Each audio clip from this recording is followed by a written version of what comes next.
Hello, xin chào tất cả mọi người. Hôm nay là một ngày rất là tuyệt vời.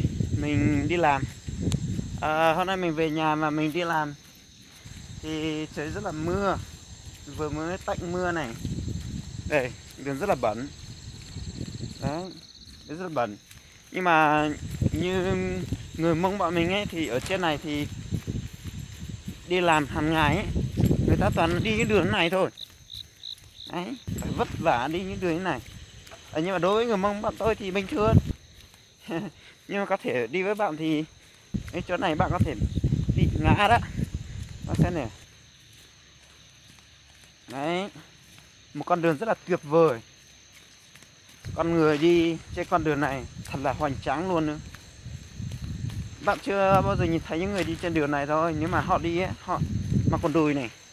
Sau đó họ đi dép tổ ong này.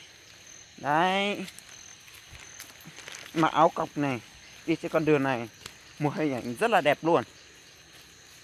Đấy, như hôm nay là mình đi làm này, chân đây thấy chưa, thấy chưa, chân mình bẩn kia luôn này, rất là nhiều đấy, đấy, đó, đó,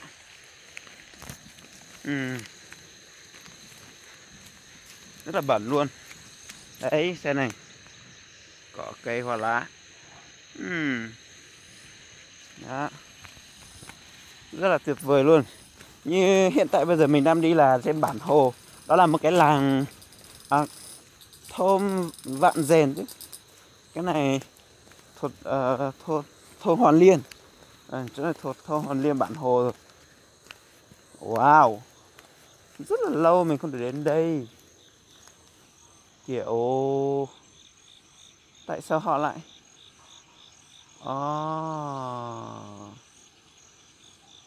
tuyệt vời.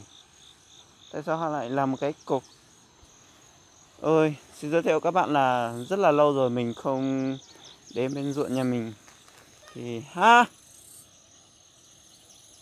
dạ, các bạn là rất là lâu rồi mình không được đến đây. Khi mà mình đến đây thì mọi thứ đã thay đổi.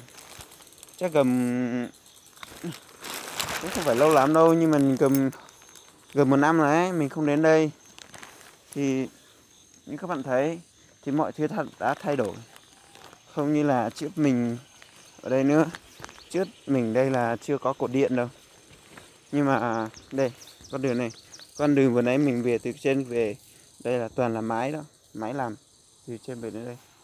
Bây giờ làm một cái cột điện đây rồi, rất là khác biệt luôn. Lâu lắm rồi mình không về. Thật sự nói các bạn là mình đi làm ấy, thì nhiều khi là công việc rất là bận rộn, hoặc là mình nghỉ thì mình cũng có một kế hoạch cho mình ít về nhà lắm. Nhưng không phải là mình không muốn về đâu. Đấy, các bạn thấy đây, những con đường này cực kỳ đẹp luôn. Nếu mà một ngày nào đó mà các bạn ở xa mà lên Sapa mà gặp mình ấy, thì nếu mà các bạn rảnh thì có thể liên hệ mình đi làm ruộng nhà mình tí chẳng, hoặc là đi thăm ruộng nhà mình tí.